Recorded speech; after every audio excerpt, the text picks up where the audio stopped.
कर्जा कौन देगा। ये कहानी आपका दिल छू लेगी। पुराने समय की बात है। एक गांव में एक भले आदमी गंगाराम का देहांत हो गया था। तो जैसे ही उस आदमी के परिवार वाले उसके अर्थी को शमशान ले जाने लगे, तभी अचानक एक मोटे ताजे सेठ ने उस अर्थी का एक पांव पकड़ लिया और बोला कि मरने वाले इस गंगाराम से मैं 2 लाख रुपए कर्जा मांगता हूँ, इसलिए पहले मुझे मेरे पैसे दे दो, तभी मैं इसकी अर्थी को शमशान ले जाने दूंगा।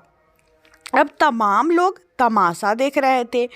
तभी उनके तीनों बेटों ने कहा कि हम तुम्हारा कर्जा नहीं देंगे। पिताजी का कर्जा पिताजी ही जाने, और वैसे भी अब वह तो इस दुनिया में नहीं रहे। अगर तुम्हें इनकी अर्थी ले जानी है तो ले जाओ।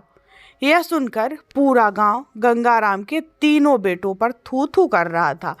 अब गंगाराम के तीनों बेटे उस कर्जे को देने से पीछे हट गए। तभी गंगाराम के भाइयों ने भी कह दिया कि जब बेटे कर्जा नहीं दे सकते तो हम क्यों किसी का कर्जा भरे। अब गंगाराम की अर्थी को वहाँ रुके बहुत देर हो गई थी। तभी यह बात गंगाराम की इकलौती बेटी तक पहुँच गई, तो वह भागी भागी अपने पिता की अर्थी तक पहुँची। तभी उसने देखा कि उसके पिता की अर्थी का एक पाँव किसी बड़े सेठ ने पकड़ रखा था। यह देखते ही उसके आंखों में आंसू लिए अपना सारा जेवर और जितने भी पैसे उसके पास थे वो उसे दे दिए, और फिर उसके आगे हाथ जोड़ते हुए कहा कि सेठ, अगर यह सब जेवर बेचकर भी आपका कर्जा पूरा न हो पाए तो मैं खुद आपका सारा कर्जा उतारूंगी, मगर इस समय मेरे पिताजी की अंतिम यात्रा को मत रोको। तभी उस सेठ ने गंगाराम की अर्थी का पाँव किसी और को पकड़ाकर उसकी बेटी के पास आकर बोला कि मुझे माफ़ कर दो बेटी, दरअसल बात यह है कि मुझे गंगाराम से 2 लाख रुपए लेने नहीं बल्कि देने हैं। गंगाराम ने 3 साल पहले मेरी कुछ मजबूरी पड़ने पर अपनी एक ज़मीन बेचकर मुझे यह 2 लाख रुपए दिए थे, और वो तो इतना भला आदमी था कि मुझसे 1 रुपए का भी ब्याज नहीं लिया। और आज जब मैं गंगाराम के रुपए लौटाने आया तो मुझे खबर मिली कि उनका देहांत हो गया।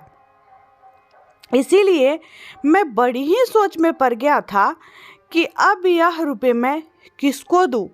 इसीलिए मैंने यह खेल खेला ताकि गंगाराम जी के यह 2 लाख रुपए घर के एक ऐसे सदस्य के पास जाए जो वाकई में उनको प्यार और उनकी इज्जत करता हो।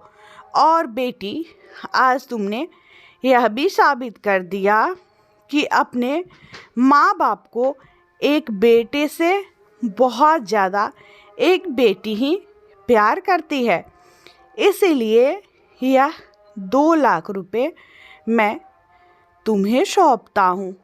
काश तुम जैसी बेटी हर घर में हो, तो जो अपने माता पिता की इतनी इज्जत करती है। यह सब देखकर गंगाराम के बेटे और भाई का सर शर्म से झुक गया। वाकई में दोस्तों, यह बातें तो सच है कि एक माता पिता को बेटे से ज़्यादा प्यार बेटी ही करती है और उनकी इज्जत भी करती है।